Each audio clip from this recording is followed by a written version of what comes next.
ಈಶ್ವರಃ ಪರಮಃ ಕೃಷ್ಣ ಸಚ್ಚಿದಾನಂದ ವಿಗ್ರಹ ಅನಾದಿರಾದಿರ್ಗೋವಿಂದ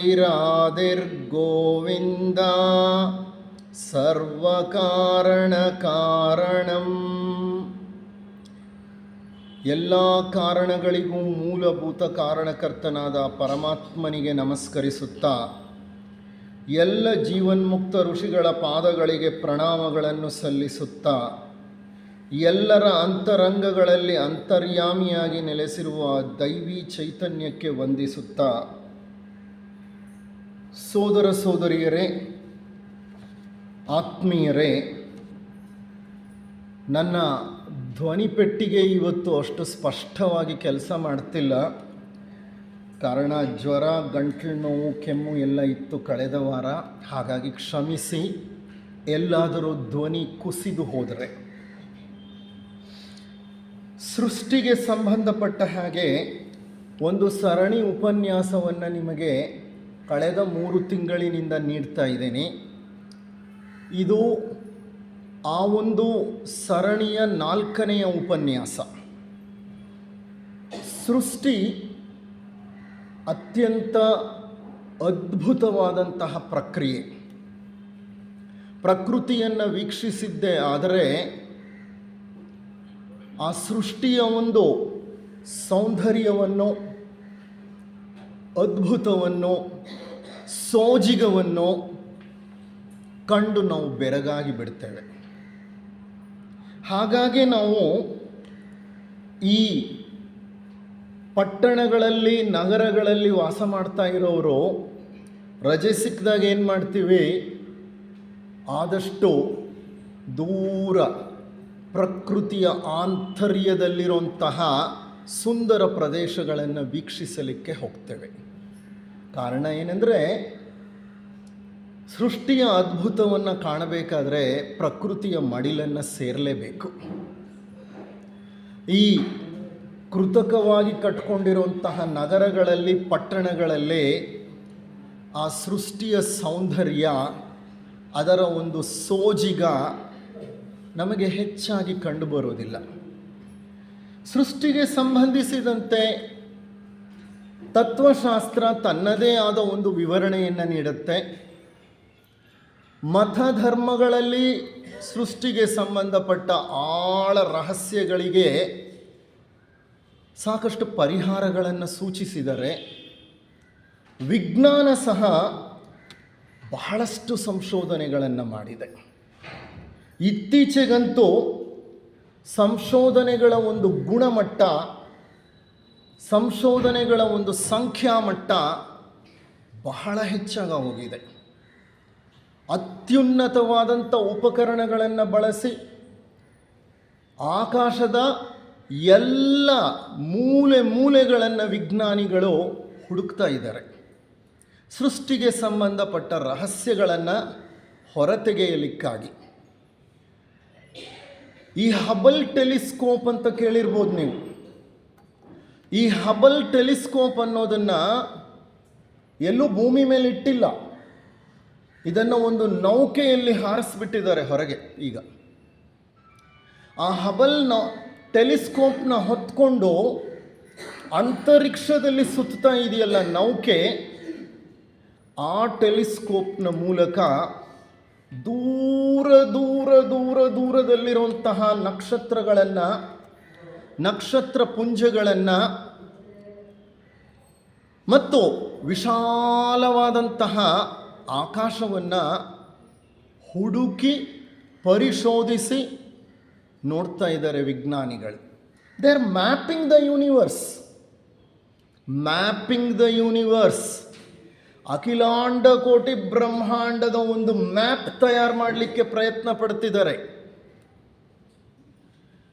ಈ ಹಂತದಲ್ಲಿ ಏನಾಗ್ಬಿಟ್ಟಿದೆ ಅಂದರೆ, ಅವರಿಗೆ ಎಷ್ಟು ಹುಡುಕೊಂಡು ಹೋದರೂ ವಿಶ್ವದ ಅಂಚು ಅವರಿಗೆ ಸಿಗ್ತಿಲ್ಲ.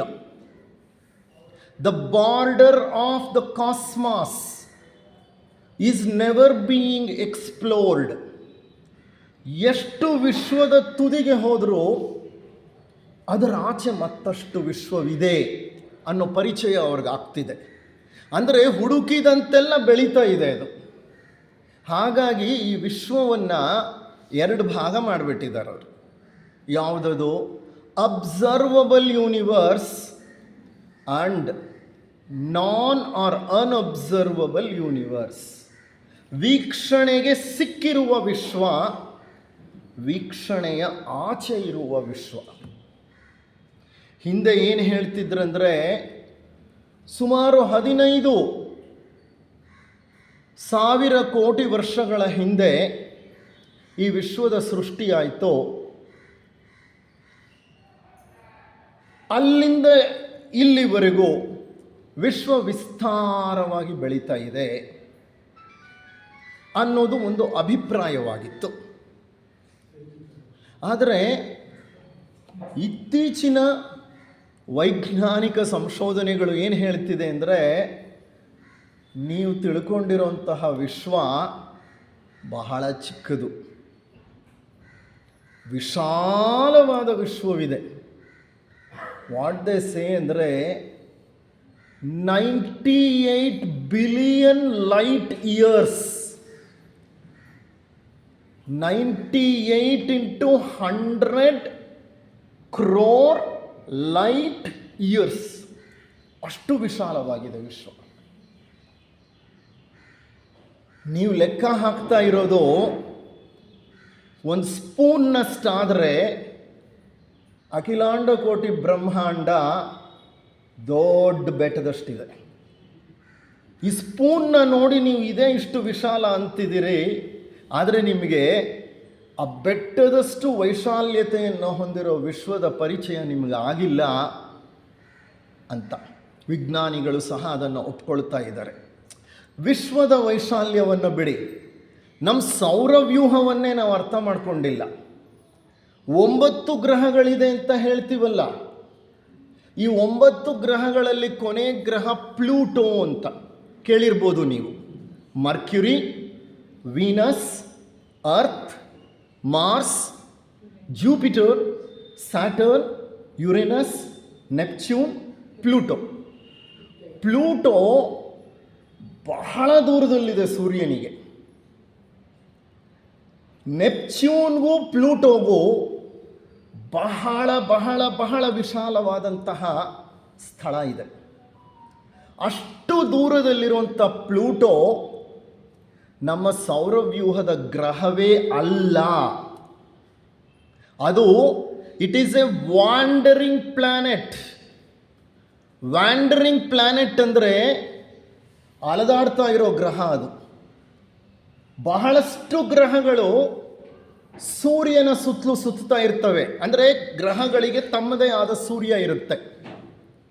ನಮಗೆ ಸೂರ್ಯ ನಮ್ಮ ನಕ್ಷತ್ರ, ಸೌರಬ್ರಹ್ಮಾಂಡೇಶ್ವರ, ನಮ್ಮ 9 ಗ್ರಹಗಳು ಆ ಸೂರ್ಯನ ಸುತ್ತಲೂ ಸುತ್ತಾ ಇದೆ. ಈ ಥರ ಸೂರ್ಯರು ಕೋಟಿ ಕೋಟಿ ಕೋಟಿ ಕೋಟಿ ಕೋಟಿ ಇದ್ದಾರೆ. ಲೆಕ್ಕವಿಲ್ಲದಷ್ಟು trillions of stars are there. Unimaginable and you can never measure immeasurable.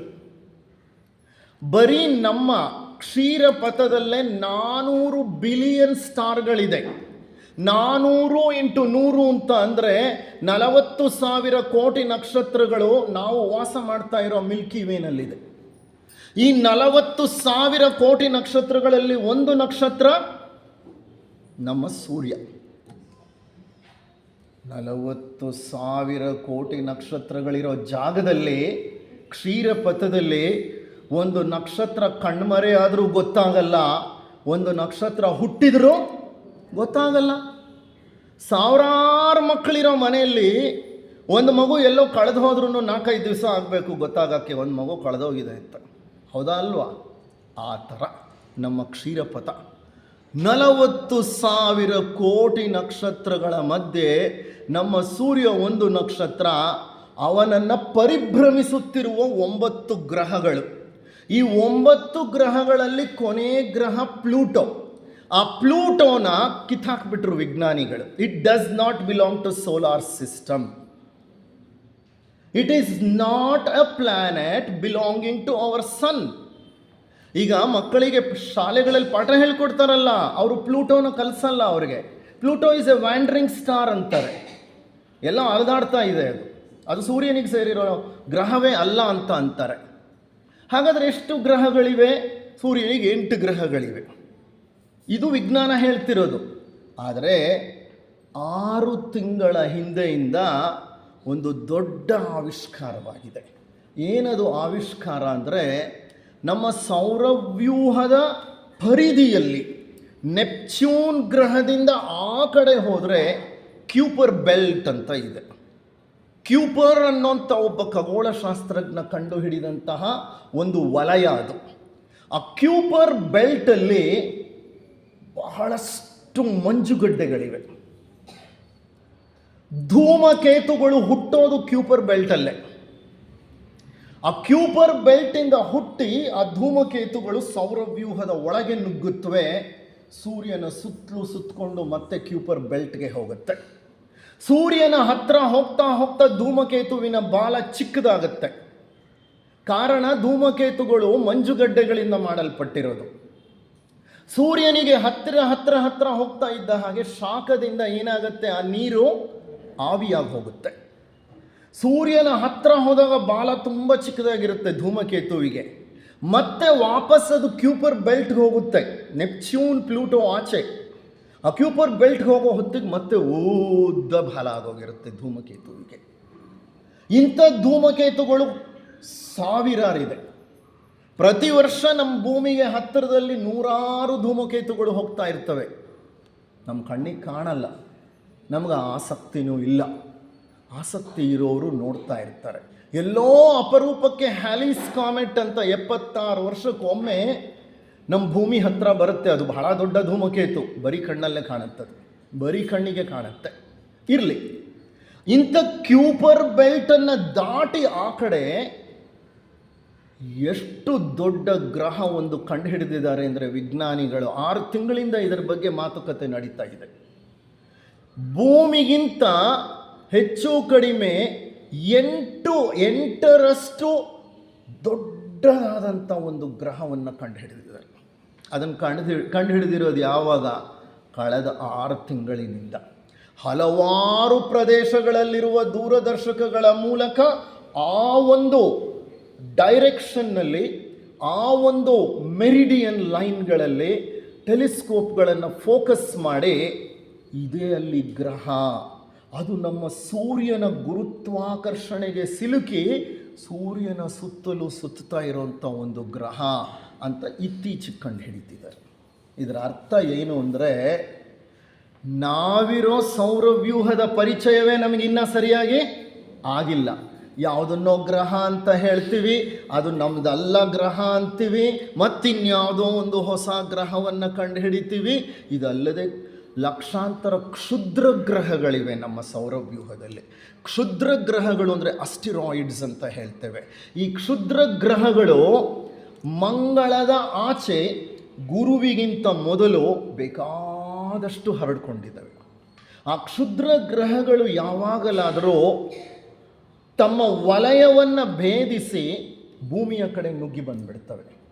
ಅಂಥ ಒಂದು ದೊಡ್ಡ ಕ್ಷುದ್ರ ಗ್ರಹ ಭೂಮಿಗೆ ಅಪ್ಪಳಿಸಿದಾಗಲೇ ನಮ್ಮ ಡೈನೋಸಾರ್ಗಳ ವಂಶ ನಿರ್ವಂಶವಾಗೋಯ್ತು. ಯಾವಾಗ? ಸುಮಾರು ಮಿಲಿಯನ್ ವರ್ಷಗಳ ಹಿಂದೆ ದೊಡ್ಡ ದೊಡ್ಡ ಗಾತ್ರದ ಇತ್ತಲ್ಲ, ಆ ಡೈನೋಸಾರ್ಗಳು ಸಾಯಲಿಕ್ಕೆ ಕಾರಣ ಒಂದು ದೊಡ್ಡ ಕ್ಷುದ್ರ ಗ್ರಹ ತನ್ನ ವಲಯವನ್ನು ಬಿಟ್ಟು ಒಳನುಗ್ಗಿ ಭೂಮಿಯ ಗುರುತ್ವಾಕರ್ಷಣೆಗೆ ಸಿಲುಕಿ ವೇಗವಾಗಿ ಧಾವಿಸಿ ಬಂದು ಭೂಮಿಯ ಮೇಲೆ ಸೈಬೀರಿಯಾ ದೇಶದಲ್ಲಿ, ಈಗಲೂ ಅದು ಗುರುತಿದೆ, ಅಲ್ಲಿ ಬಂದು ಬಿತ್ತು. ಅಂಥ ದೊಡ್ಡ ಕ್ಷುದ್ರ ಗ್ರಹ ನಮ್ಮ ಭೂಮಿಗೆ ಡಿಕ್ಕಿ ಹೊಡೆದ ತಕ್ಷಣ ಎಷ್ಟೋ ದಿನಗಳ ಕಾಲ ಭೂಮಿ ಸುತ್ತಲೂ ಧೂಳು, ಮಣ್ಣು ಮತ್ತು ವಿಕಿರಣಗಳು ಕವಿದಿತ್ತು. ಹಗಲಿನಲ್ಲಿ ಕತ್ತಲೆ, ಸೂರ್ಯನ ಬೆಳಕೆ ಕಂಡಿಲ್ಲ ಎಷ್ಟೋ ದಿನಗಳ ಕಾಲ. ಆ ನಂತರ ಎಷ್ಟೋ ದಿನಗಳ ಕಾಲ ಬರೀ ಮಳೆ ಬರ್ತಾ ಇತ್ತು ಭೂಮಿ ಮೇಲೆ. ಇದೆಲ್ಲ ಆಗೋ ಹೊತ್ತಿಗೆ ಡೈನೋಸಾರ್ಗಳು ನಿರ್ವಂಶವಾಗಿ ಹೋಯಿತು. ಸಾ ಬಹಳಷ್ಟು ಜೀವಿಗಳು ಸತ್ತೋದವು. That is called as mass extinction ಅಂತ ಹೇಳ್ತಾರೆ. ಮಾಸ್ ಎಕ್ಸ್ಟಿಂಕ್ಷನ್ ಅಂತಂದರೆ ಎಲ್ಲ ಜೀವಿಗಳು ದೊಡ್ಡ ಪ್ರಮಾಣದಲ್ಲಿ ಮರಣವನ್ನು ಹೊಂದಿಬಿಟ್ಟು, ಯಾವಾಗ ಡೈನೋಸಾರ್ಗಳು ಮರಣ ಹೊಂದಿತೋ ಆಗ ಕೆಲವು ಕಪಿಗಳು ಬೆಳಿಲಿಕ್ಕೆ ಪ್ರಾರಂಭವಾಯಿತು. ಆ ಕಪಿಗಳು ಬೆಳೆದೆ ನಂತರ ಎಷ್ಟೋ ಸಾವಿರ ವರ್ಷಗಳಾದಮೇಲೆ ಮನುಷ್ಯರು ಹುಟ್ಟಿದ್ದು. ಡೈನೋಸಾರ್ಗಳೇ ಇದ್ದಿದ್ದಿದ್ರೆ ಭೂಮಿ ಮೇಲೆ ಮನುಷ್ಯ ಅನ್ನೋ ಪ್ರಾಣಿನೇ ಹುಟ್ಟುತ್ತಾ ಇರಲಿಲ್ಲ. ಇದು ವಿಜ್ಞಾನಿಗಳ ಒಂದು ಅಭಿಪ್ರಾಯ. ಡೈನೋಸಾರ್ಗಳ ವಿನಾಶವಾದ ನಂತರ ಮನುಷ್ಯನ ವಿಕಾಸ ಸಂಸರಣೆ ನಡೀಲಿಕ್ಕೆ ಪ್ರಾರಂಭವಾಯಿತು. ಆ ಮನುಷ್ಯನ ಸಂಸರಣೆಯಲ್ಲೂ ಎಷ್ಟೋ ಹಂತಗಳಿವೆ, ಬಹಳಷ್ಟು ಹಂತಗಳಿವೆ, ದೀರ್ಘಕಾಲದ ಪ್ರಯಾಣ.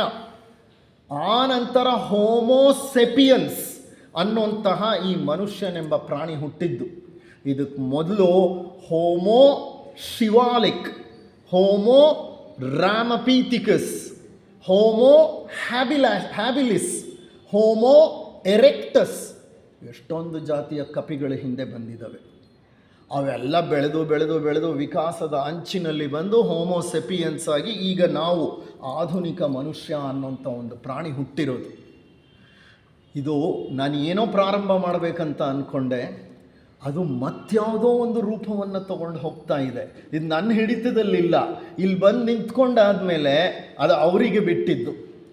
ಇವತ್ತು ಸ್ವಲ್ಪ ವಿಜ್ಞಾನವನ್ನು ನಿಮ್ಮ ಜೊತೆ ಚರ್ಚೆ ಮಾಡೋಣ ಅಂತ ಅಂದ್ಕೊಂಡೆ, ಹಾಗಾಗಿ ವೈಜ್ಞಾನಿಕವಾಗಿ ಹೋಗಿದ್ದೆ. ಆದರೆ there is something called as organic evolution, ಸಾವಯವ ವಿಕಾಸ ಅಥವಾ ಜೈವಿಕ ವಿಕಾಸ. ಆ ಜೈವಿಕ ವಿಕಾಸವನ್ನು ನೋಡಿದ್ರೆ ಇದನ್ನೆಲ್ಲ ವಿಜ್ಞಾನ ತಿಳಿಸ್ಕೊಡುತ್ತೆ.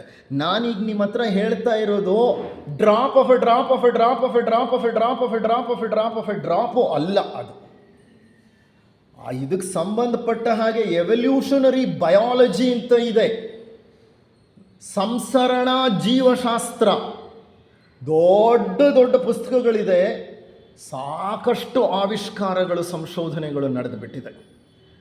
ಇದನ್ನೆಲ್ಲ ನಾನು ನಿಮ್ಮ ಹತ್ರ ಯಾಕೆ ಹೇಳ್ತಿದ್ದೀನಿ ಅಂತಂದರೆ, ಸೃಷ್ಟಿ ಅನ್ನುವಂಥದ್ದು ಬಹಳ ಅದ್ಭುತವಾದಂಥ ಕ್ರಿಯೆ, ಬಹಳ ನಾಜೂಕಾಗಿ ಸೂಕ್ಷ್ಮವಾಗಿ ನಡೆದಂಥ ಕ್ರಿಯೆ. ಈ ಕ್ರಿಯೆಯ ಹಿಂದೆ ಸ್ವಲ್ಪ ಲೋಪದೋಷವಾಗಿದ್ರೂ ಸೃಷ್ಟಿ ಈಗಿರೋ ರೀತಿಯಲ್ಲೇ ಇರ್ತಿರಲಿಲ್ಲ. ಮನುಷ್ಯನಿಗೆ 5 ಬೆರಳಿದೆಯಲ್ಲ, ಇದರ ಹಿಂದೆ ಒಂದು ಸೃಷ್ಟಿಯ ಇತಿಹಾಸವಿದೆ. 5 ಬೆರಳು ಯಾಕೆ ಬಂತು? 5ರಲ್ಲಿ 1 ಬೆರಳನ್ನು ಹೀಗೆ ಬಗ್ಗಿಸ್ಬೋದು ನಾವು. ಯಾಕೆ ಇದನ್ನು ನೇರವಾಗಿ ಹಿಂಗಿಡಲಿಲ್ಲ ದೇವರು? ಇದು ಹಿಂಗಿರೋದ್ರಿಂದ ಎಷ್ಟೋ ಕೆಲಸ ಮಾಡ್ತಿದ್ದೀವಿ ನಾವು. ಇದು ಹಿಂಗೆ ಇದ್ಬಿಟ್ಟಿದ್ದಿದ್ರೆ ಸುಮಾರು ಕೆಲಸಗಳನ್ನ ನಾವು ಮಾಡಲಿಕ್ಕೆ, ಇದು ಹಿಂಗಾಗೋದಕ್ಕೆ ಕಡಿಮೆ ಅಂದರೆ ಒಂದು 10 ಥಿಯರಿಗಳಿದೆ, 10 ಸಿದ್ಧಾಂತಗಳಿದೆ ವಿಜ್ಞಾನಿಗಳಿದು.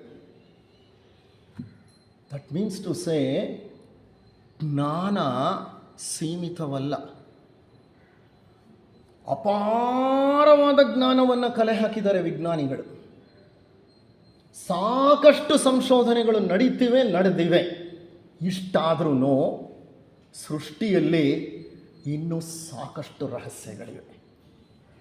ಸೃಷ್ಟಿಗೆ ಹಿಂದೆ ಏನಿತ್ತು, ಏನರಿಂದ ಇದೆಲ್ಲ ಸೃಷ್ಟಿಯಾಯಿತು, ಸೃಷ್ಟಿಗೆ ಹಿಂದೆ ಏನಿತ್ತು ಅನ್ನೋದನ್ನು ವಿಜ್ಞಾನ ಸಹ ವಿವರಿಸಲಿಕ್ಕೆ ಆಗಲಿಲ್ಲ.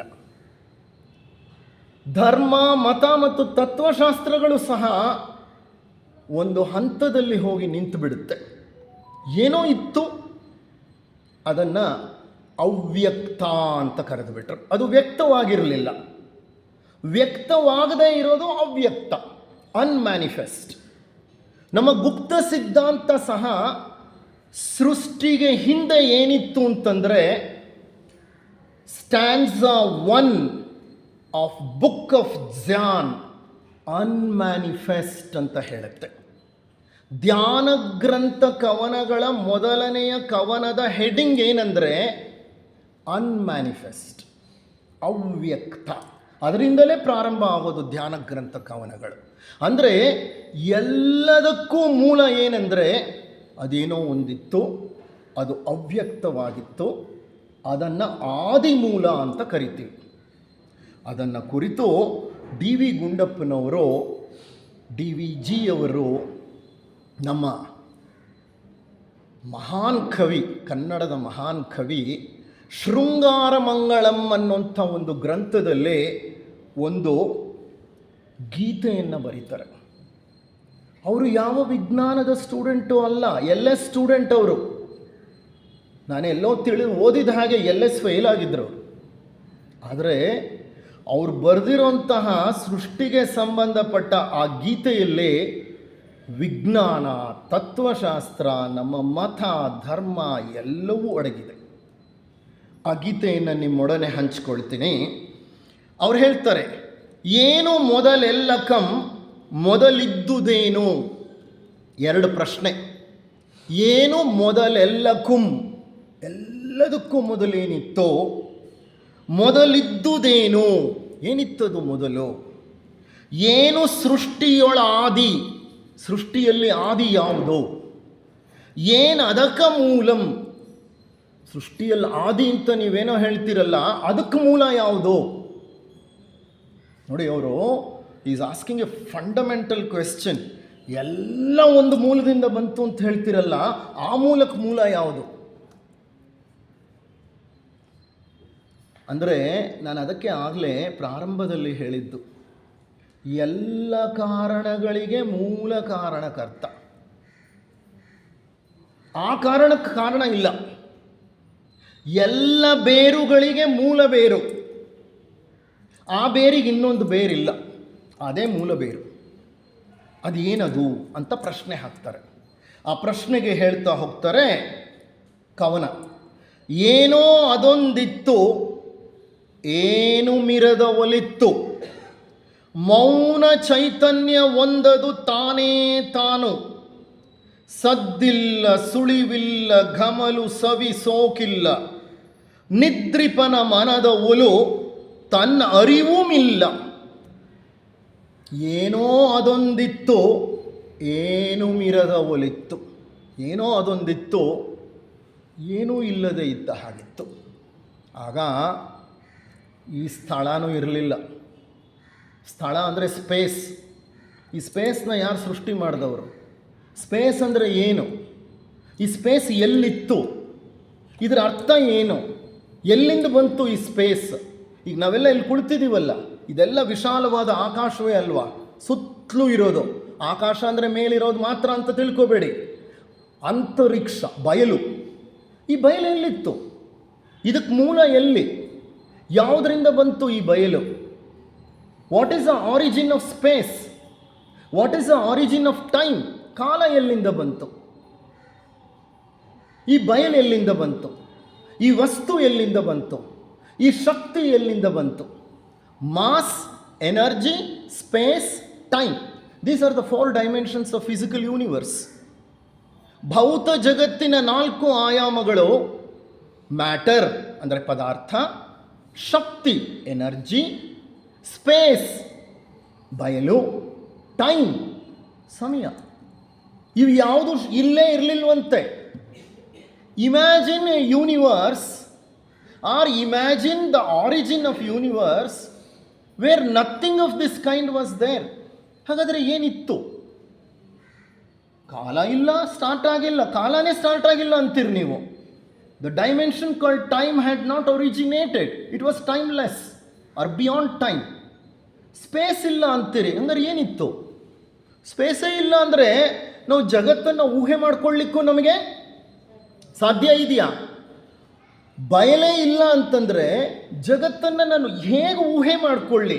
ನಾನು ಕಾಣ್ತಿರೋ ಜಗತ್ತೇ ಬೇರೆ, ಆದರೆ ಈ ಜಗತ್ತಿನ ಮೂಲವೇ ಬೇರೆ. ಪದಾರ್ಥವೇ ಇಲ್ಲ. No carbon, no hydrogen, no oxygen, no manganese, no magnesium, no boron, no chromium, no cobalt. ಯಾವ ಮೂಲಧಾತುಗಳು ಇರಲಿಲ್ಲ. ವಸ್ತುನೇ ಇರಲಿಲ್ಲ. ವಸ್ತು ಅನ್ನೋದೇ ಗೊತ್ತಿರಲಿಲ್ಲ. ಅದೂ ಇಲ್ಲ. ಶಕ್ತಿನೂ ಇಲ್ಲ. No energy. ಈ 4 ಆಯಾಮಗಳು ಇಲ್ಲದೆ ಇರುವಂತಹ ಒಂದು ಆದಿ ಮೂಲವನ್ನು ನಮ್ಮ ಬುಕ್ ಆಫ್ ಜಾನ್ ಹೇಳುತ್ತಲ್ಲ, ಅನ್ಮ್ಯಾನಿಫೆಸ್ಟ್ನ, ಅದನ್ನು ನಾವು ಕಲ್ಪಿಸಿಕೊಳ್ಳಲಿಕ್ಕೂ ಸಾಧ್ಯವಿಲ್ಲ. Book of John begins with the first stanza called unmanifest, ಅವ್ಯಕ್ತ. ಆ ಅವ್ಯಕ್ತದಲ್ಲಿ ಏನಿತ್ತು? No one knows. ಅದಕ್ಕೆ ಅವ್ರು ಏನು ಹೇಳ್ತಿದ್ದಾರೆ ಇಲ್ಲಿ? ಏನೋ ಅದೊಂದಿತ್ತು, ಏನು ಮಿರದ ಒಲಿತ್ತು, ಮೌನ ಚೈತನ್ಯ ಒಂದು, ಮೌನ ಚೈತನ್ಯ ಒಂದದು ತಾನೇ ತಾನು.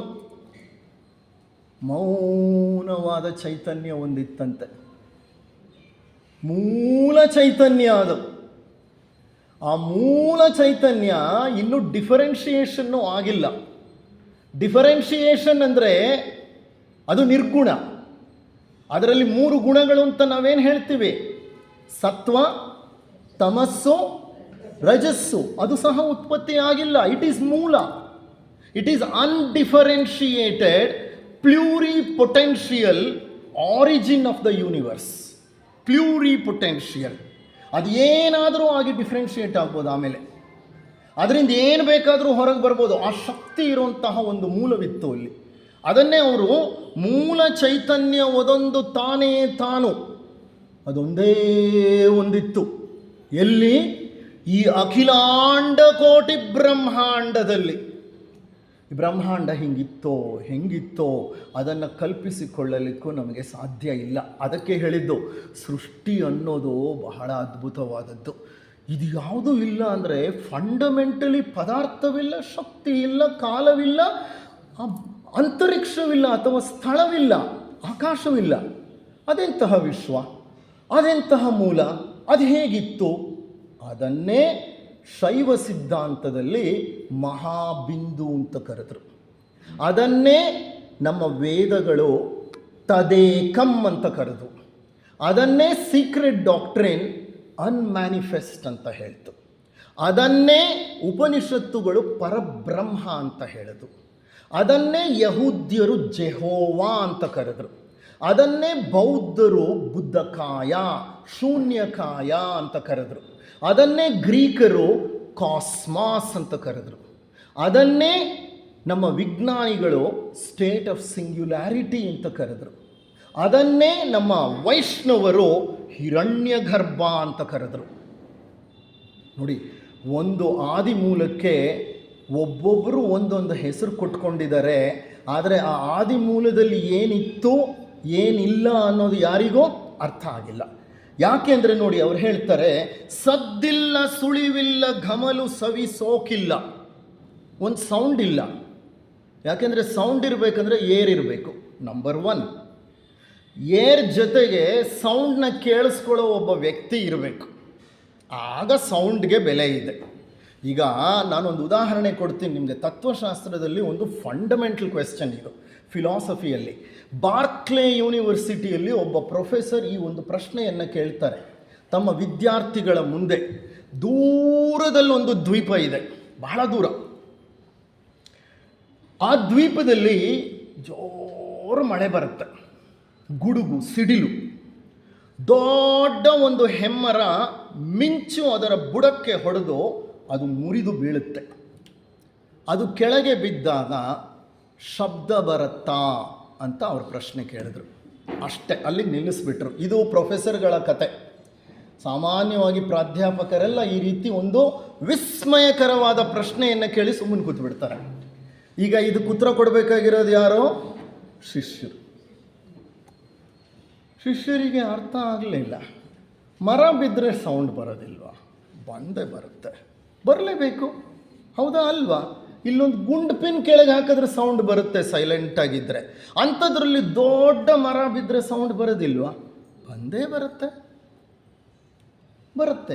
ಅನ್ನೋದು ಉತ್ತರ ಆಗಿತ್ತು. ಆಗ ಅವ್ರು ಹೇಳಿದ್ರು, ಪ್ರೊಫೆಸರ್ ಕೊನೆಯಲ್ಲಿ, ಹೌದು, ಶಬ್ದ ಅಂದರೆ ಏನು ಅಂತ ಕೇಳಿದರು.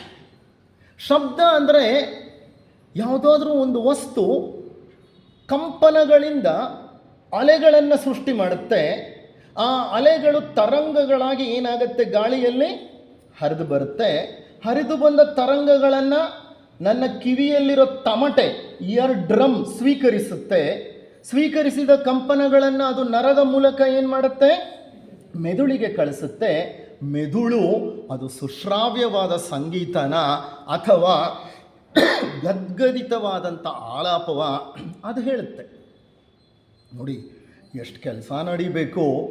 ಒಂದು ಶಬ್ದನ ನಾವು ಕೇಳಿಸ್ಕೊಂಡು ಅದನ್ನು ಅರ್ಥೈಸ್ಬೇಕಂದ್ರೆ, ನಾನಿಲ್ಲಿ ಮಾತನಾಡ್ತಿದ್ದೀನಿ, ನೀವಲ್ಲಿ ಕೇಳ್ತಾ ಇದ್ದೀರಿ. ಇದು ಕ್ಷಣ ಮಾತ್ರದಲ್ಲಿ, ಕ್ಷಣ ಅಲ್ಲ, ಸ್ಪ್ಲಿಟ್ ಸೆಕೆಂಡಲ್ಲಿ ನಡೆದು ಹೋಗ್ತಾ ಇದೆ. ನಿಮ್ಗೆ ಶಬ್ದ ಕೇಳಿಸ್ತಾ ಇದೆ.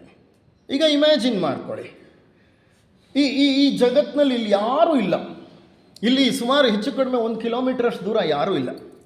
ನಾನಿಲ್ಲಿ ನಿಂತ್ಕೊಂಡು ಲೆಕ್ಚರ್ ಮಾಡ್ತಲೇ ಇದ್ದೀನಿ. ಶಬ್ದ ಬಂತ? ಶಬ್ದ ಬರಲಿಲ್ಲ.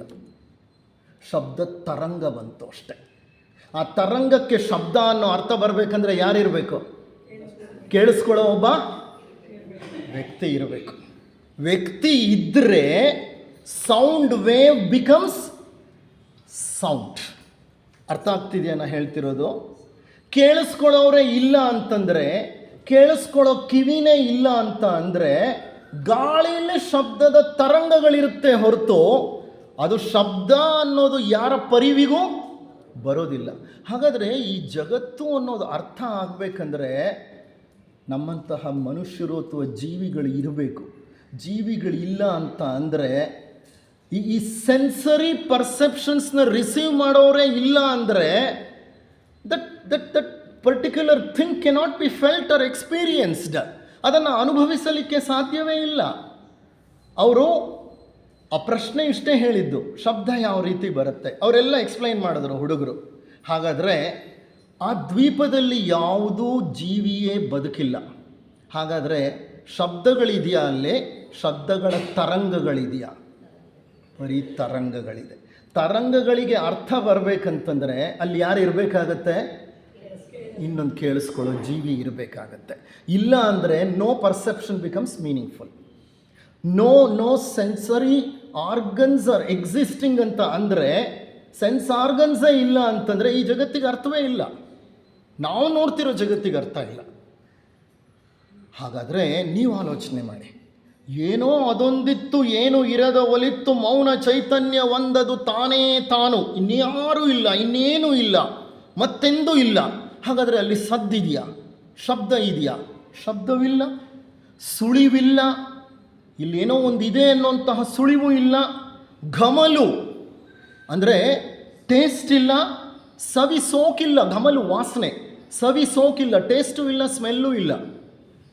ಅಂದರೆ ಸೆನ್ಸ್ ಆರ್ಗನ್ಸೇ ಇಲ್ಲದೆ ಇರೋದ್ರಿಂದ ಅಲ್ಲಿ ಏನೂ ಇಲ್ಲ.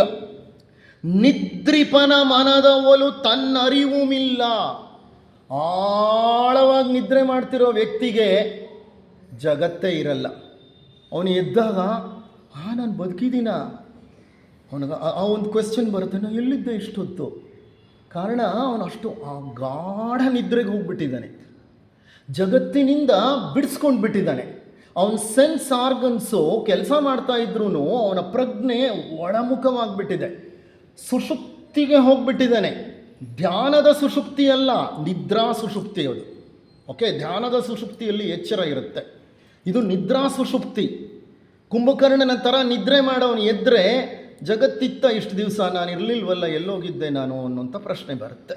ಈಗ ಈ ಆದಿ ಮೂಲದಲ್ಲಿದ್ದದ್ದು ಅಂಥದ್ದೇ.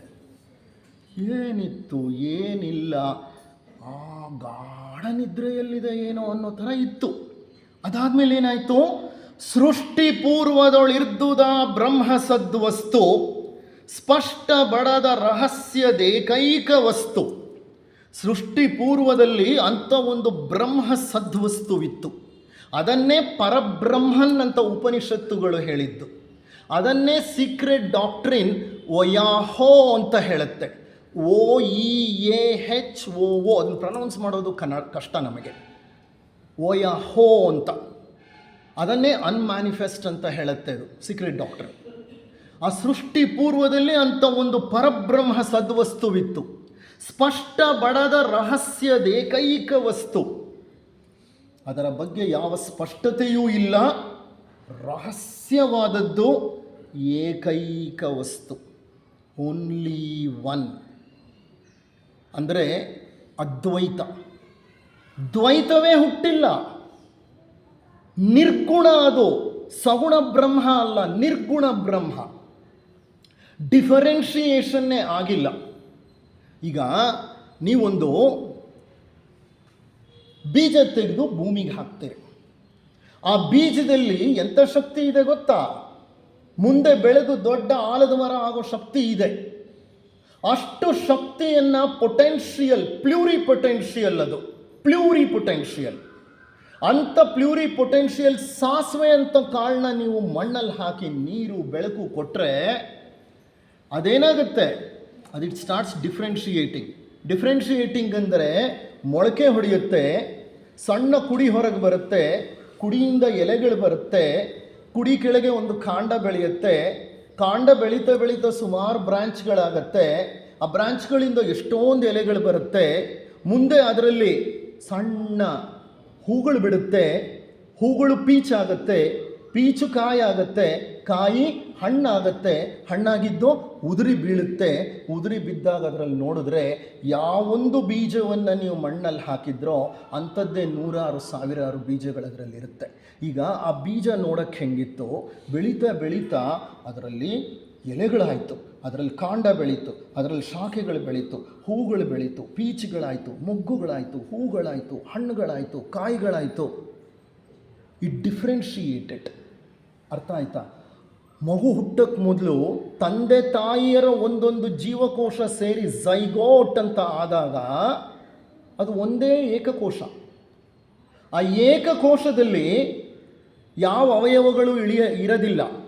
9 ತಿಂಗಳು 10 ದಿನ ಆಗೋ ಹೊತ್ತಿಗೆ ಕೈ, ಕಾಲು, ಮೂಗು, ಕಣ್ಣು, ಹೊಟ್ಟೆ, ಕರುಳು, ದೊಡ್ಡ ಕರುಳು, ಚಿಕ್ಕ ಕರುಳು, ಶ್ವಾಸಕೋಶ, ಮೂಳೆಗಳು, ಮಜ್ಜೆ, ರಕ್ತ ಕಣಗಳು, ಏನೇನೋ ಬಂದ್ಬಿಡ್ತು ಅಲ್ಲಿಂದ. ಎಲ್ಲಿಂದ?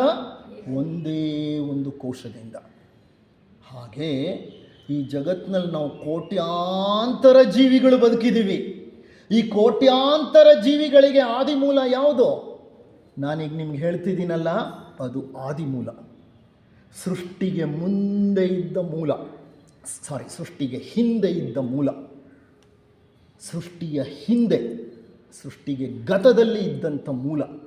ಆ ಮೂಲ ಒಂದೇ ಒಂದು ಏಕೈಕ ವಸ್ತು. ಅದು ವಸ್ತುನೂ ಅಲ್ಲ, ಅದ್ವೈತ, ಅದು ತತ್ವವೋ ಅಲ್ಲ. ಅದು ಕೆಲವು ಸಲ ಕ್ವೆಶ್ಚನ್ ಕೇಳ್ತಾರೆ, is it a principle? We don't know because ವಿಜ್ಞಾನದ ಎಲ್ಲ ನಿಯಮಗಳು ಮುರಿದು ಬೀಳುತ್ತೆ ಅದನ್ನು ಎಕ್ಸ್ಪ್ಲೈನ್ ಮಾಡೋಕ್ಕೆ ಹೋದಾಗ, ಸ್ಟೇಟ್ ಆಫ್ ಸಿಂಗ್ಯುಲಾರಿಟಿನ. Science breaks down. ಹಾಗೆ ನಮ್ಮ ಮತ ಧರ್ಮದಲ್ಲೂ ಆ ಹಂತಕ್ಕೆ ಹೋದಾಗ ಏನು ವಿವರಿಸಲಿಕ್ಕೆ ಆಗಲ್ಲ. ಅದಕ್ಕೆ ಅವರು ಹೇಳ್ತಾರೆ, ಸ್ಪಷ್ಟಪಡದ ರಹಸ್ಯದ ಏಕೈಕ ವಸ್ತು ಚೇಷ್ಟಿಸದ ಮಾಶಕ್ತಿಯ ಗುಹೆಯೊಳಡಗಿತ್ತು. ಒಂದು ಗುಹೆಯಲ್ಲಿ ಅಡಗಿತ್ತು. ಹೇಗಡಗಿತ್ತದು? ಯಾವುದೇ ಚೇಷ್ಟೆ ಇಲ್ಲದೆ ಸುಮ್ಮನೆ ಅಡಗಿತ್ತು. ಅದನ್ನೇ ನಾವು ಮಹಾವಿಷ್ಣು ಯೋಗ ನಿದ್ರೆ ಮುಗಿದು ಮಹಾವಿಷ್ಣು ಎಚ್ಚರವಾಗೋ ಹೊತ್ತಿಗೆ ಜಗತ್ತಿನ ಸೃಷ್ಟಿ ಪ್ರಾರಂಭವಾಯಿತು. ಜಗತ್ ನಾರಾಯಣೋದ್ಭವಂ ಅಂತಲೇ ಮಂತ್ರ ಇದೆ. ಈ ಜಗತ್ತು ನಾರಾಯಣನಿಂದಲೇ ಹುಟ್ಟಿದ್ದು ಅಂತ. ಇರಲಿ, ಅದು ಪುರಾಣದ ಒಂದು ವಿವರಣೆ. ಯೋಗ ನಿದ್ರೆಯಲ್ಲಿತ್ತು ಇದು. ಇಷ್ಟಮು ಅನಿಷ್ಟಮು ಎಂಬುದು ಮಿಲ್ಲದಿತ್ತು. ಕಷ್ಟವಾದ ಕಾರಿಂದ ತುಷ್ಟಿ ಯಾರಿಂದ. ಅದಕ್ಕೆ ಇಷ್ಟ ಅನ್ನೋದು ಇಲ್ಲ, ಅನಿಷ್ಟ ಅನ್ನೋದು ಇಲ್ಲ, ಲೈಕ್ ಇಲ್ಲ, ಡಿಸ್ಲೈಕ್ ಇಲ್ಲ, ದ್ವಂದ್ವವೇ ಇಲ್ಲ. ಬೇಕು ಅನ್ನೋದಿಲ್ಲ, ಬೇಡ ಅನ್ನೋದಿಲ್ಲ. ಯಾರಿಗೆ ಯಾರು ಅಂತ ಕೇಳೋರು ಇಲ್ಲ. ಇನ್ನೊಂದು ಇಲ್ಲವೇ ಇಲ್ಲ. ಅಲ್ಲಿ ಇರೋದೆಲ್ಲ ಏಕೈಕ ವಸ್ತು. ಕಷ್ಟವಾದ ಕಾರಿಂದ ತುಷ್ಟಿ ಯಾರಿಂದ. ಯಾರಿಂದ ಕಷ್ಟ? ಅದಕ್ಕೆ ಇರೋದೇ ಒಂದು. ಇನ್ನೊಬ್ಬರಿದ್ದರೆ ತಾನೇ ಕಷ್ಟ ಅಲ್ವಾ? ಮನೆಗಳಲ್ಲೆಲ್ಲ ಹಾಗೆ, ಒಬ್ಬರಿದ್ದರೆ ಕಷ್ಟ ಇಲ್ಲ. ಗೊಣಗಲಿ, ಸಿಟ್ಟಾಗಲಿ, ಸಿಡುಕಾಗಲಿ ಅವನೇ ಎಲ್ಲ ಅನುಭವಿಸ್ಬೇಕು. ಇರೋದೇ ಒಬ್ಬ, ಅವನು ಯಾರ ಮೇಲೆ ಅವನು ಮಾಡೋಕ್ಕಾಗತ್ತೆ? ಇನ್ನೊಬ್ಬರು ಇರಲಿ ಸಾಕು. ಹೆಂಡ್ತಿಗೆ ಗಂಡನೋ, ಗಂಡಂಗೆ ಹೆಂಡ್ತಿನೋ, ದಿನಕ್ಕೊಂದು 4 ಯುದ್ಧಗಳು ನಡೆಯುತ್ತೆ ಅಲ್ವಾ? ಇನ್ನೊಬ್ಬರು ಇದ್ದಾಗ ಏನಾಗತ್ತೆ? ಕಷ್ಟವಾದ ಕಾರಿಂದ ತುಷ್ಟಿ ಯಾರಿಂದ. ಯಾರೂ ಇಲ್ಲ. ಒಬ್ಬರು ಸ್ಯಾಟಿಸ್ಫೈ ಮಾಡಬೇಕು ಅನ್ನೋರೊಬ್ಬರಿಲ್ಲ, ನನಗೆ ಕಷ್ಟ ಸುಖ ಅಂತ ಹೇಳ್ಕೊಳ್ಳೋಕ್ಕೂ ಇನ್ನೊಬ್ಬರಿಲ್ಲ. ಇರೋದೇ ಅದೊಂದು. ದೃಷ್ಟಿಸಲ್ಕಿನ್ನೊಂದು ಮಿಲ್ಲದಿರು ಒಂದು. ದೃಷ್ಟಿಸಿ ನೋಡೋಣ ಯಾರಾದರೂ ಇದ್ದಾರೆ ಅಂದರೆ ಇನ್ನೊಂದು ಇಲ್ಲವೇ ಇಲ್ಲ ಅಲ್ಲಿ. ರೂಪಿಲ್ಲ ರಂಗಿಲ್ಲ ನೋಳ್ಪವನೂ ಇಲ್ಲ. ಅದಕ್ಕೆ ರೂಪನೂ ಇಲ್ಲ, ಬಣ್ಣವೂ ಇಲ್ಲ, ನೋಡುವವನೂ ಇಲ್ಲ. ತಾಪಿಲ್ಲ ತಣಿವಿಲ್ಲ ಸೋಕುವನೂ ಇಲ್ಲ. ಅದಕ್ಕೆ ಶಾಖವೂ ಇಲ್ಲ, ತಂಪೂ ಇಲ್ಲ, ಅದನ್ನು ಮುಟ್ಟಿ ನೋಡುವವನೂ ಇಲ್ಲ. ಏನಿತ್ತೋ ಏನಿಲ್ಲವೋ ತಿಳಿಯಲರಿಯದು. ನೋಡಿ, ಡಿ ವಿ ಗುಂಡಪ್ಪನವರು ಎಲ್ಲಿಗೆ ಬಂದರು? ವಿಜ್ಞಾನ ಏನು ಹೇಳುತ್ತೋ ಅಲ್ಲಿಗೆ ಬಂದರು. ಏನಿತ್ತೋ ಏನಿಲ್ವೋ ಅಲ್ಲೇ ತಿಳಿಯಲರಿಯದು. ನಮಗ್ಯಾರಿಗೂ ಗೊತ್ತಿಲ್ಲ. ನಾನು ನೀನೆಂದೆಂಬ ಭಾವನೆ ಗಮರಿದು. ಅಂದರೆ ನಾನು ನೀನು ಅನ್ನುವಂತಹ ಭಾವವೇ ಇಲ್ಲ, ಆ ಭಾವಕ್ಕೆ ಮೀರಿದ್ದು. ಒಮ್ಮೆ ಏಗಳೋ ಎಂತೋ ಏತಕೋ ನೋಡ. ಎಷ್ಟು ಚೆನ್ನಾಗಿದೆ ನೋಡಿ ಅವ್ರ ಭಾಷೆ. ಎಲ್ಲೇ ಓದ್ದವರು ಎಂಥ ಕನ್ನಡ ಬರೀತಿದ್ದಾರೆ ಅಂದರೆ ಕನ್ನಡದ PhD ಮಾಡಿದವರು ಕೂಡ ಬರೀಲಿಕ್ಕಾಗಲ್ಲ ಈ ಭಾಷೆನ. ಒಮ್ಮೆ ಏಗಳೋ ಎಂತೋ ಏತಕೋ ನೋಡ. ಒಮ್ಮೆ ಏಗಳೋ ಎಂತೋ ಯಾವಾಗಲೋ, ಹೇಗೋ ಯಾತಕ್ಕೋ ನೋಡ. ಏನಾಯಿತು ಅಲ್ಲೇ? ಬ್ರಹ್ಮವೆಂಬ ಗುಹ್ಯ ಅಲುಗಿದ ಒಲಾಯಿತು. ಆ ಬ್ರಹ್ಮ ಅಂತ ಹೇಳ್ತಿದ್ನಲ್ಲ, ಆ ರಹಸ್ಯವಾದಂಥ ಆದಿಮೂಲ, ಅದು ಇದ್ದಕ್ಕಿದ್ದ ಹಾಗೆ ಸಣ್ಣಗೆ ಶೇಕ್ ಆಯಿತು. ಅಲ್ಲಿವರೆಗೂ ಅದರಲ್ಲಿ ಏನಿದೆ ಅನ್ನೋದು ಗೊತ್ತಿಲ್ಲ, ಅದಕ್ಕೆ ಜೀವ ಇದೆಯಾ ಜೀವ ಇಲ್ವಾ ಅನ್ನೋದು ಗೊತ್ತಿಲ್ಲ, ಸುಮ್ಮನಿತ್ತು. ಇದು ಹೇಗೆ ಅಂದರೆ, ಹುಟ್ಟಿದ ಮಗು ಗರ್ಭದಲ್ಲಿದ್ದಾಗ ಬೆಳೀತಾ ಬೆಳೀತಾ ಬೆಳೀತಾ ಒಂದು ಹಂತದಲ್ಲಿ ಏನು ಮಾಡುತ್ತೆ, ಅದು ಹೊಟ್ಟೆಯಲ್ಲಿ ತಿರುಗುತ್ತೆ, ಚಲಿಸುತ್ತೆ. ತಕ್ಷಣ ತಾಯಿಗೆ ಅರ್ಥ ಆಗುತ್ತೆ, ಓಹೋ ಒಳಗಡೆ ಓದಿತಾ ಇದ್ದಾನೆ ಇವನು ನನ್ನ ಅಂತ. ಅಲ್ಲಿವರೆಗೂ ಆಕಾರ ನೋಡಿ ಗೊತ್ತಾಗಬೇಕು ಇದಾನೆ ಅಂತ. ಅವನು ಇದಾನ ಇಲ್ವ ಅನ್ನೋದು ಗೊತ್ತಿರಲ್ಲ. First time when the baby kicks, the mother feels the sensation. ಗೊತ್ತಾಗುತ್ತೆ, ಓ ಏನೋ ಇದೆ. ಹಾಗೆ ಇದು ಎಷ್ಟು ಕೋಟಿ ವರ್ಷಗಳ ಕಾಲ ಮಹಾಪ್ರಳಯದ ನಂತರ, ಮಹಾಪ್ರಳಯದ ನಂತರ ಈ ಅನ್ಮ್ಯಾನಿಫೆಸ್ಟ್ ಅನ್ನೋದು ಸೈಲೆಂಟಾಗಿತ್ತು. ಈಗ ಇದ್ದಕ್ಕಿದ್ದ ಹಾಗೆ ಅದರಲ್ಲಿ ಏನೋ ಒಂದು ಚಲನೆ. ಒಮ್ಮೆ ಏಗಳೋ ಎಂತೋ ಏತಕೋ ನೋಡ, ಬ್ರಹ್ಮವೆಂಬ ಗುಹ್ಯ ಒಲುಗಿದ ಒಲಾಯಿತು. ಅಲುಗಿತದು ಚಲಿಸಿದಂತಾಯಿತು ನಿಶ್ಚಲಿತದಲ್ಲಿ. ಜೋರಾಗಿ ಅಲಗಾಡ್ಲಿಕ್ಕೆ ಪ್ರಾರಂಭ ಆಯಿತು, ಚಲಿಸಿದಂತಾಯಿತು ನಿಶ್ಚಲಿತದಲ್ಲಿ. ನಿಶ್ಚಲನೆಯಲ್ಲಿನ ಚಲನೆ ಇದ್ದ ಹಾಗಿತ್ತು ಅದು. It's called A thrill. It's called thrill ಅಂತ ಹೇಳ್ತೀವಿ ನಾವು. ಮೆಡಿಕಲ್ ಲ್ಯಾಂಗ್ವೇಜ್ನಲ್ಲಿ ಹೇಳೋದಾಯಿತು ಅಂತಂದರೆ ಆ ಥ್ರಿಲ್ಲಿಂಗ್ ಮೂಮೆಂಟ್ ಇತ್ತು. ಅಲ್ಲಿಗೆ ಏನಾಯಿತು, ಮಹಾವಿಷ್ಣುವಿನ ಯೋಗ ನಿದ್ರೆ ಮುಗಿದು ಹೋಯಿತು. ಮಹಾಪ್ರಳಯದ ನಂತರ ಒಂದು ಕಲ್ಪಕಾಲ ಮುಗಿದು ಹೋಯಿತು. ಆ ಕಲ್ಪಕಾಲ ಪೂರ್ತಿ ಯೋಗ ನಿದ್ರೆಯಲ್ಲಿ ಮುಗಿದು ಹೋಯಿತು. ಇನ್ನೊಂದು ಕಲ್ಪ ಈಗ ಪ್ರಾರಂಭವಾಯಿತು. ಮಹಾಕಲ್ಪ, ಗ್ರಹಕಲ್ಪವಲ್ಲ, ಸರಪಳಿ ಕಲ್ಪವಲ್ಲ, ಇದು ಮಹಾಕಲ್ಪ. ನಾನು ಮಾತನಾಡ್ತಿರೋದು ಮತ್ತೊಂದು ಮಹಾಕಲ್ಪ ಪ್ರಾರಂಭವಾಯಿತು. ನಾವೇನು ಹೇಳ್ತೇವೆ, ಕಲ್ಪಕಾಲದ ಅಂತ್ಯದಲ್ಲಿ ಮಹಾಪ್ರಳಯ ಸಂಭವಿಸುತ್ತೆ. ಮಹಾಪ್ರಳಯದ ನಂತರ ಮತ್ತೆ ಸೃಷ್ಟಿ ಪ್ರಾರಂಭವಾಗುತ್ತೆ. ತಕ್ಷಣ ಅಲ್ಲ, ಮಹಾಪ್ರಳಯದ ನಂತರ ದೀರ್ಘ ನಿದ್ರೆ, ಆ ನಂತರ ಮತ್ತೆ ಸೃಷ್ಟಿ ಪ್ರಾರಂಭವಾಗುತ್ತೆ. ಇರಲಿ, ಇದರ ಬಗ್ಗೆ ಸೀಕ್ರೆಟ್ ಡಾಕ್ಟ್ರಿನ್ನ ಮೊದಲನೆಯ ಪ್ರತಿಪಾದನೆ ಬಹಳ ಸುಂದರವಾಗಿ ತಿಳಿಸುತ್ತೆ. ಅದನ್ನು ನಾನು ಮುಂದೆ ಕಂಟಿನ್ಯೂ ಮಾಡ್ತೀನಿ. ಇಲ್ಲಿ ಏನಾಗುತ್ತೆ ಅಂತಂದರೆ, ಸಂಕಲ್ಪ ಮೂಡುತ್ತೆ. ಎಲ್ಲಿ ಆ ಆದಿ ಮೂಲ ಯಾವುದಿತ್ತು, ಮೂಲ ಚೈತನ್ಯದಲ್ಲಿ ಒಂದು ಸಂಕಲ್ಪ ಬರುತ್ತೆ. That is called as a father plus mother principle. ಪುರುಷ ಪ್ರಕೃತಿಗಳೆರಡರ ಸಂಗಮ ಅಲ್ಲಿತ್ತು. ಇನ್ನು ಪುರುಷ ಪ್ರಕೃತಿ ಅನ್ನೋ ಪ್ರತ್ಯೇಕತೆ ಆಗಿಲ್ಲ, ಡಿಫ್ರೆನ್ಷಿಯೇಷನ್ ಆಗಿಲ್ಲ. ಪುರುಷ ಪ್ರಕೃತಿಗಳೂ ಸೇರ್ಕೊಂಡಿತ್ತು. ಸಾಂಖ್ಯಶಾಸ್ತ್ರ ಹೇಳೋ ಪ್ರಕಾರ ಅದೊಂದು ಅವ್ಯಕ್ತ. ಆ ಅವ್ಯಕ್ತ ಮೊಟ್ಟ ಮೊದಲ ಬಾರಿಗೆ ಗಾಢ ನಿದ್ರೆಯಿಂದ ಎದ್ದು ಒಂದು ಸಲ ಮೈ ಜಾಡಿಸ್ತು. ಮೈ ಜಾಡಿಸಿ ನಾನು ಇಲ್ಲಿದ್ದೀನಿ ಅನ್ನೋದನ್ನು ಪರಿಚಯ ಮಾಡಿಕೊಡ್ಲಿಕ್ಕೂ ಯಾರೂ ಇಲ್ಲ ಅಲ್ಲಿ. ಇರಲಿ, ಇದೊಂಥರ ಬ್ಯೂಟಿಫುಲ್ ಎಕ್ಸ್ಪ್ಲನೇಷನ್. ಇಲ್ಲಿ ಏನಂತ ಸಂಕಲ್ಪ? ಏಕೋಸ್ಯಂ ಬಹೂನಾಂ ಬಹುಸ್ಯಾಂ ಪ್ರಜಾಯೇಯೇತಿ ತದಾತ್ಮಾನಂ ಸ್ವಯಂ ಕುರುತ ತಸ್ಮಾತ್ ಸುಕೃತ ಮುಚ್ಯತೆ. ಇದು ಸಂಕಲ್ಪ, ಆದಿ ಮೂಲದಲ್ಲಿ ಬಂದ ಸಂಕಲ್ಪ. ಸೋಕಾಮಯತ ಅಂದರೆ ಇಂತಹ ಒಂದು ಅಭಿಲಾಷೆ, ಸಂಕಲ್ಪ ಆದಿ ಮೂಲದಲ್ಲಿ ಹುಟ್ಟಿತು. ಏನು? ಬಹುಸ್ಯಾಂ ಪ್ರಜಾಯೇಯೇತಿ, ನಾನು ಬಹುವಾಗಬೇಕು. ತದಾತ್ಮಾನಂ ಸ್ವಯಂ ಕುರುತ, ನಾನು ವಿಸ್ತರಿಸಬೇಕು, ನಾನು ಬಹುವಾಗಬೇಕು.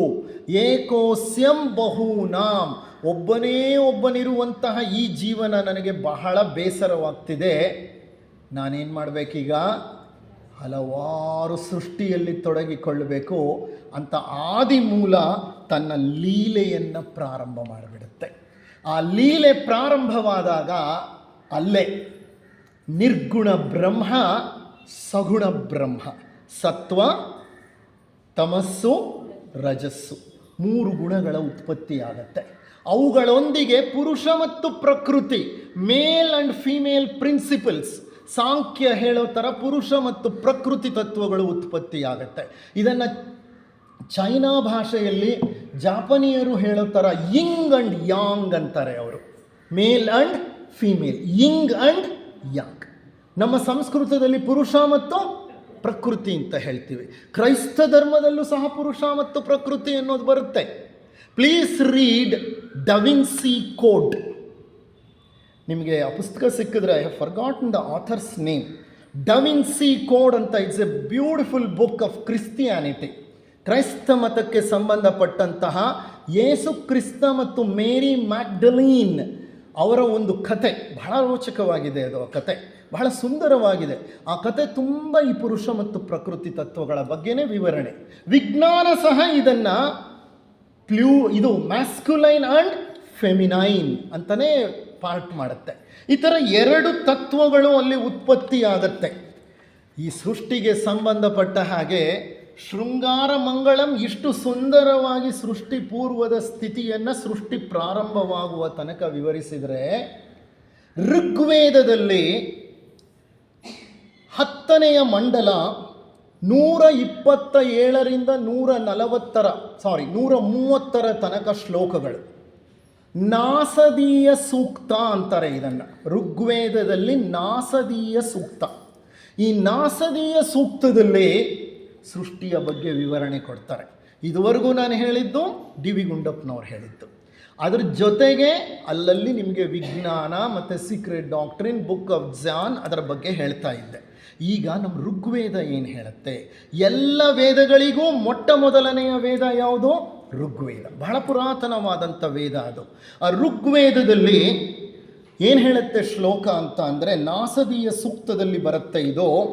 Then there was neither existence nor non existence. ಸೃಷ್ಟಿಯ ಪೂರ್ವದಲ್ಲಿ ಅಸ್ತಿತ್ವವೂ ಇಲ್ಲ, ಅನಸ್ತಿತ್ವವೂ ಇಲ್ಲ.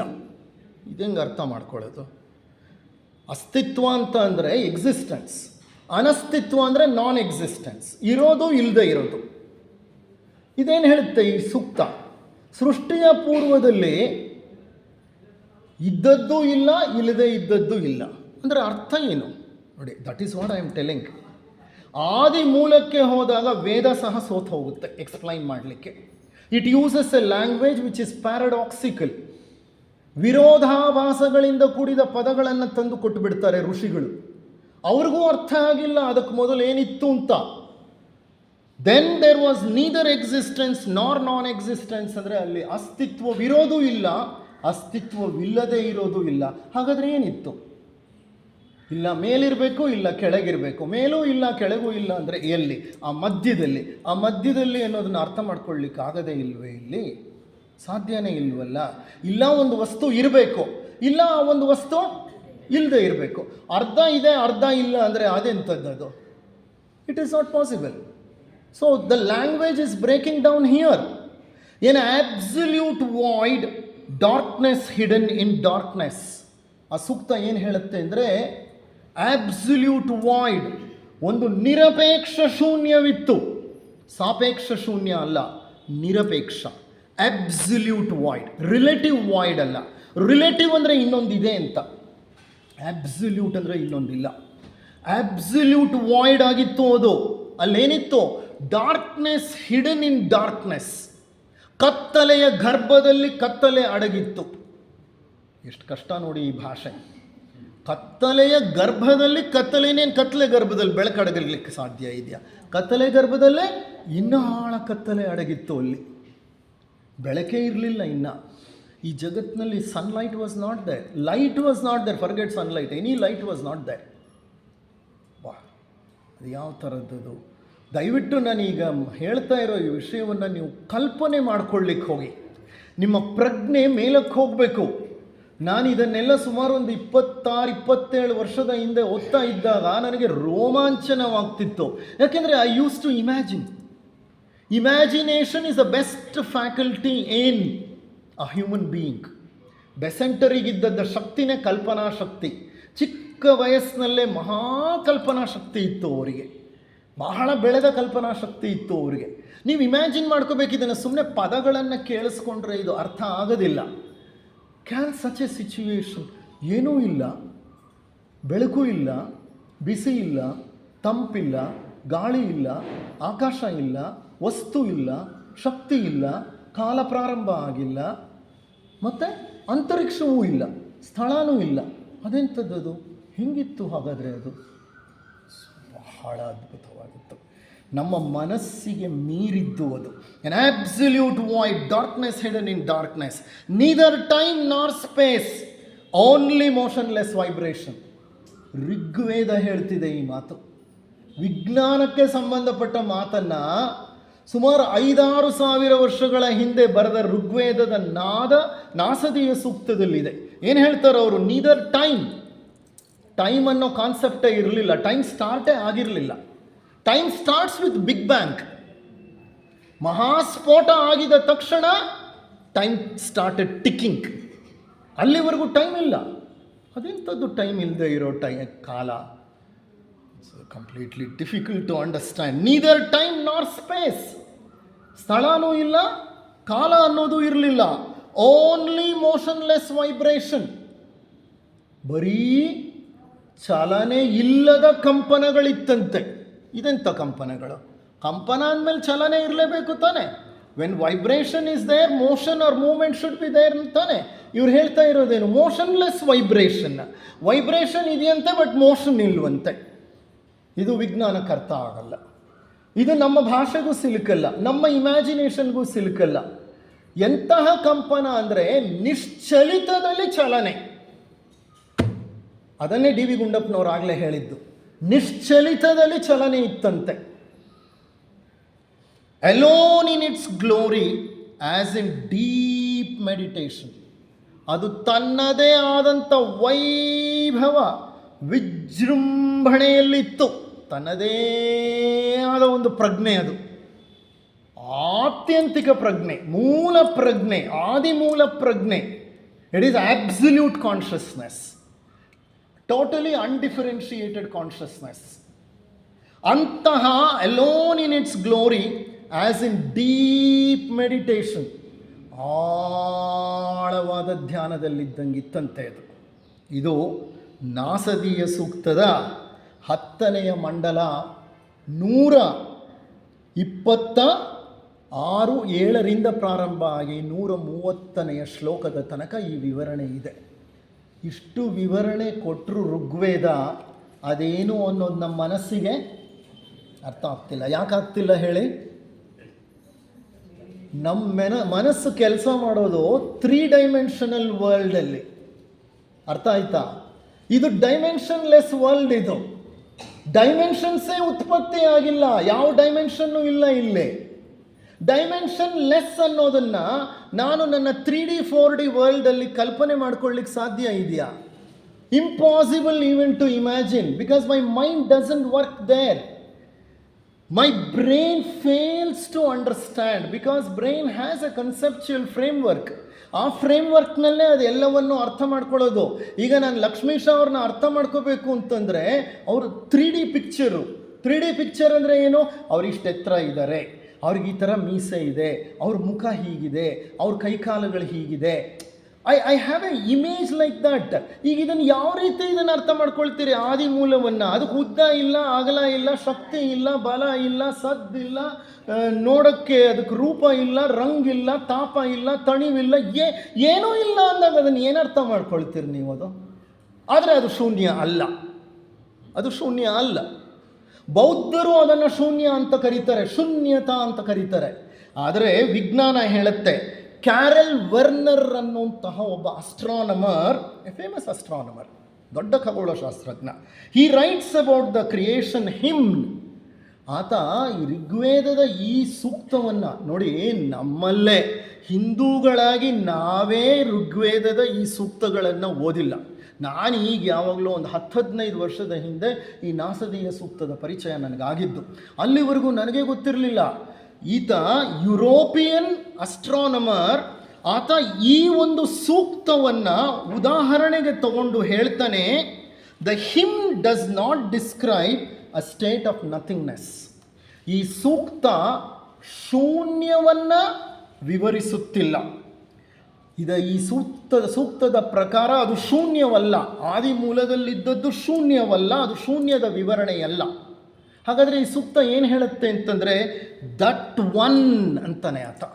ದಟ್ ಒನ್ ಅಂದರೆ ತದೇಕಂ, ತದ್ ಏಕಂ, ಅದು ಏಕವಾದದ್ದು. ಆ ತದ್ ಏಕಂ, that one which is spaceless, timeless, yet in its own dynamic and soul free, this absolute. ಅದಕ್ಕೆ ಯಾವ ಡೈಮೆನ್ಷನ್ಸು ಇಲ್ಲ ಅಂದ್ರೂ ಅದು ಶೂನ್ಯವಲ್ಲ, ಅದು ಆಬ್ಸಲ್ಯೂಟ್, ನಿರಪೇಕ್ಷ ತತ್ವ ಅಂತ ವಿಜ್ಞಾನಿ ಹೇಳ್ತಿರೋ ಮಾತಿದು, ತತ್ವಶಾಸ್ತ್ರಜ್ಞ ಹೇಳ್ತಿರೋ ಮಾತಲ್ಲ. ಈ ವಿಜ್ಞಾನಿ ಏನನ್ನು ತೆಗೆದಿದ್ದಾನೆ, ಹೆಕ್ಕಿ ಸೃಷ್ಟಿಗೆ ಸಂಬಂಧಪಟ್ಟ ಎಲ್ಲ ಸಾಹಿತ್ಯವನ್ನು ಕೆದಕಿ ತೆಗೆದು ನಮ್ಮ ಋಗ್ವೇದದ ನಾಸದೀಯ ಸೂಕ್ತಕ್ಕೆ ಹೋಗಿ, ಅದು ಸಂಸ್ಕೃತದಲ್ಲಿ ಬರೆದಿದ್ರೂ ಆ ಸಂಸ್ಕೃತದ ಸೂಕ್ತಕ್ಕೆ ಕೊಟ್ಟಿರುವಂಥ ಇಂಗ್ಲೀಷ್ ವಿವರಣೆಯನ್ನೆಲ್ಲ ಓದಿ ಅರ್ಥ ಮಾಡಿಕೊಂಡು ಅದನ್ನು ತನ್ನ ಪುಸ್ತಕದಲ್ಲಿ ವಿವರಿಸುತ್ತಾ, it is not the void which the hymn says about absolute, ಒಂದು ನಿರಪೇಕ್ಷ ತತ್ವವನ್ನು ಪ್ರತಿಪಾದಿಸುತ್ತೆ ಅದು ಅಂತ ಹೇಳ್ತಾನೆ. ಇಷ್ಟು ಹೇಳ್ತಾ ಕೊನೆಯ ಒಂದು ಮಾತನ್ನು ಹೇಳಿ ಈ ಒಂದು ಉಪನ್ಯಾಸವನ್ನು ಮುಕ್ತಾಯ ಮಾಡ್ತೇನೆ. Have you heard of a person called Carl Sagan? Just make a note of it. ನೀವೆಲ್ಲ ಮೊಬೈಲ್ಗಳಲ್ಲಿ ಸರ್ಚ್ಗೆ ಹೋಗಿ ಹಲವಾರು ವಿಷಯಗಳನ್ನು ಸರ್ಚ್ ಮಾಡ್ತೀರಲ್ವಾ, ಈಗ ಈ ವಿಷಯನ ಸರ್ಚ್ ಮಾಡಿ. Carl Sagan, CARL SAGAN, Sagan. Carl Sagan ಅನ್ನುವಂಥವನು ಎ ಗ್ರೇಟ್ ಆಸ್ಟ್ರೋಫಿಸಿಸಿಸ್ಟ್. ಆತ ಖಗೋಳ ಭೌತಶಾಸ್ತ್ರಜ್ಞ. He was a towering personality in astrophysics. ಖಗೋಳ ಭೌತಶಾಸ್ತ್ರದಲ್ಲಿ ಬಹಳ ಸಂಶೋಧನೆಗಳನ್ನು ಮಾಡಿದವನು. ನೀವು BBC-ಗೆ ಹೋಗಿ ಕಾರ್ಲ್ ಸಗನ್ ಕಾಸ್ಮಾಸ್ ಅಂತ ಹಾಕಿದ್ರೆ ವಿಡಿಯೋಗಳು ಬರುತ್ತೆ ನಿಮ್ಮ ಮುಂದೆ, ಸುಮಾರು ವಿಡಿಯೋಗಳಿದೆ. ಆತ ಸೃಷ್ಟಿಯ ಬಗ್ಗೆ wonderful videos. If you know English you really enjoy it. ಅದು ವಿಡಿಯೋಗಳ ವಿವರಣೆ. ಅದು ಅಖಿಲಾಂಡಕೋಟಿ ಬ್ರಹ್ಮಾಂಡವನ್ನು ಟೆಲಿಸ್ಕೋಪ್ಗಳ ಪಿಕ್ಚರ್ನ ತೋರಿಸ್ತಾ ಹೋಗ್ತಾನೆ ಆತ. ಸೃಷ್ಟಿ ಹೇಗೆ ಪ್ರಾರಂಭ ಆಯಿತು ಅನ್ನೋದರಿಂದ ಹಿಡಿದು ಇಲ್ಲಿಯವರೆಗೆ ಎವಲ್ಯೂಷನ್ ಹೇಗೆ ನಡೀತಾ ಇದೆ ಸೈಂಟಿಫಿಕಲಿ ನಾನು ಆಗಲೇ ಹೇಳಿದ್ನಲ್ಲ, ಜೀವ ಸಂಸರಣ ಶಾಸ್ತ್ರ, evolutionary biology, it is A super speciality. Okay, ಆಗಲೇ ಹೇಳಿದೆ, ಒಂದು ಹೆಬ್ಬೆರಳು ಯಾಕೆ ಇಲ್ಲಿದೆ ಅನ್ನೋದಕ್ಕೆ 10 ಸಿದ್ಧಾಂತಗಳಿದೆ. ಇದು ಇಲ್ಲದೆ ಹಿಂಗಿದ್ದಿದ್ರೆ ಏನಾಗ್ತಿತ್ತು?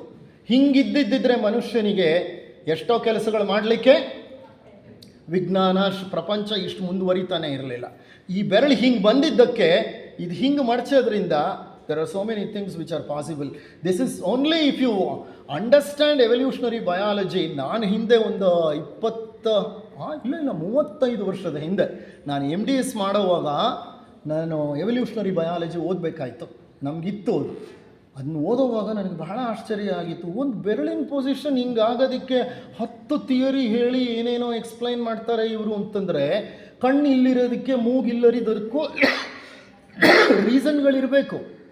ರೀಸನ್ ಇರಬೇಕು. ಮೂಗು ಇಲ್ಲಿದೆ, ಯಾಕೆ ಇಲ್ಲಿ ಯಾಕಿಲ್ಲ? ಅದು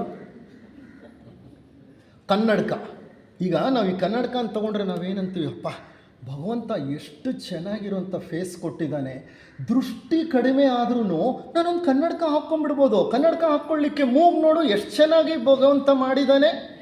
ಭಗವಂತ ಮೂಗು ಮಾಡಿದ್ದಲ್ಲ, ನಾನು ಆ ಮೂಗಿಗೆ ಅಡ್ಜಸ್ಟ್ ಆಗುವಂಥ ಸ್ಪೆಕ್ಸ್ನ ನಾನು ಮಾಡಿದ್ದೀನಿ. ಅರ್ಥ ಆಯ್ತಾ? ಅದರ್ಥ ಮಾಡ್ಕೋಬೇಕು. See, these are all ಒಂಥರ very inter concepts. Very easy to tell but very sensitive, delicate and ಬಹಳ ಆಳವಾದಂಥ ವಿಷಯಗಳು ಇವೆಲ್ಲ, ಬಹಳ ಆಳವಾದಂಥ ವಿಚಾರಗಳು. ಕಾರ್ಲ್ ಸಗನ್ ತನ್ನ ಕಾಸ್ಮಾಸ್ ಅನ್ನೋ ವಿಡಿಯೋ ಸೀರೀಸಲ್ಲಿ BBC ಈಗಲೂ ಸಿಕ್ಕುತ್ತೆ ನಿಮಗೆ ಹೋದರೆ. He will start explaining what a fantastic writer he is. ಬರೀ ಖಗೋಳ ಭೌತಶಾಸ್ತ್ರಜ್ಞ ಅಲ್ಲ, ಅತ್ಯಂತ ಉತ್ತಮ ಲೇಖಕ. ನನ್ನ ಹತ್ರ ಆತನ ಪುಸ್ತಕ ಇದೆ, ಕಾಸ್ಮಾಸ್ ಅಂತ. ಕಾಸ್ಮಾಸ್ ಅಂತಂದರೆ ಅಖಿಲಾಂಡ ಕೋಟಿ ಬ್ರಹ್ಮಾಂಡ. ಇಷ್ಟು ದಪ್ಪದ್ದು, ಇಷ್ಟೇ ಎತ್ತರ, ಅದು ಜಾಸ್ತಿ ದೊಡ್ಡದಲ್ಲ ಪುಸ್ತಕ. ನೀವು ಆರಾಮಾಗಿ ಕೈಯಲ್ಲಿ ಇಟ್ಕೊಂಡು ಓಡಾಡ್ಬೋದು. What a beautiful English. ಆ ಇಂಗ್ಲೀಷ್ಗೆ ಮಾರು ಹೋಗ್ಬಿಡ್ತೀರಿ ನೀವು ಓದ್ತಾ. ಆತ ಹೆಂಗೆ ಎಕ್ಸ್ಪ್ಲೈನ್ ಮಾಡ್ತಾನೆ ಅಂದರೆ, ಸ್ಟೋರಿ ಹೇಳ್ದಂಗೆ ಹೇಳ್ತಾನೆ ಆತ. ನಿಮಗೆ ಯಾವುದೋ ವಿಜ್ಞಾನದ ಪುಸ್ತಕ ಓದ್ತಿದ್ದೀನಿ ಅನಿಸಲ್ಲ, ನಿಮಗೆ ಯಾವುದೋ ಕತೆ ಓದ್ತಿದ್ದೀನಿ ಅನಿಸುತ್ತೆ. ನೀವೇ ಆ ಕಥೆಯಲ್ಲಿ ಒಂದು ಪ್ರೇಕ್ಷಕರ ಹಾಗೆ ಕಾಣಿಸುತ್ತೆ. ನೀವೇ ವಿಶ್ವದಲ್ಲೆಲ್ಲ ಓಡಾಡ್ತಿದ್ದೀರಿ ಆತನ ಎಕ್ಸ್ಪ್ಲನೇಷನ್ ತೊಗೊಂಡು ಅಂತ ಅನಿಸುತ್ತೆ. ಅಂತ ಕಾರ್ಲ್ ಸಗನ್ ತನ್ನ ಕಾಸ್ಮಾಸ್ ಪುಸ್ತಕವನ್ನು ಪ್ರಾರಂಭ ಮಾಡೋದು ಮೊದಲನೆಯ ಸೂಕ್ತ ಯಾವುದು ಗೊತ್ತಾ? ನಾಸದಿಯ ಮೊದಲನೆಯ ವರ್ಸ್. ಆ ವರ್ಸಿಂದ ಅವನು ಪುಸ್ತಕ ಬರೀಲಿಕ್ಕೆ ಸ್ಟಾರ್ಟ್ ಮಾಡ್ತಾನೆ.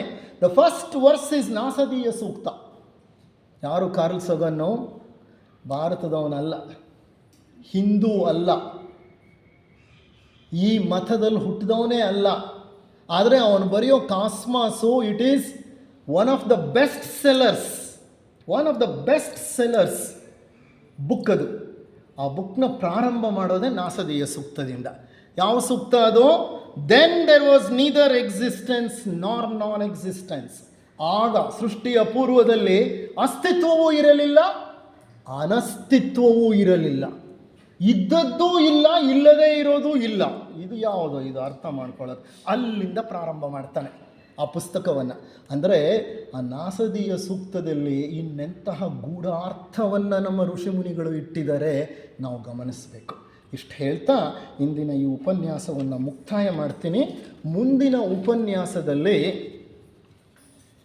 ಸೀಕ್ರೆಟ್ ಡಾಕ್ಟ್ರಿನ್, ಅದರ ಹಿನ್ನೆಲೆ, ಬುಕ್ ಆಫ್ ಜಾನ್, ಮ್ಯಾಡಮ್ ಬ್ಲಾವೆಟ್ಸ್ಕಿ ಇವ್ರ ಪರಿಚಯ ಮಾಡಿಕೊಡ್ತೇನೆ. ಆ ಗ್ರಂಥ ಏನು ಹೇಳುತ್ತೆ ಸೃಷ್ಟಿಯ ಬಗ್ಗೆ ಅನ್ನೋದನ್ನು ಸ್ವಲ್ಪ ಮಟ್ಟಿಗೆ ವಿವರಣೆಗೆ ತಗೊಳ್ತೀನಿ. ಆ ನಂತರ ಅದರ ನಂತರದ ಒಂದು ಉಪನ್ಯಾಸ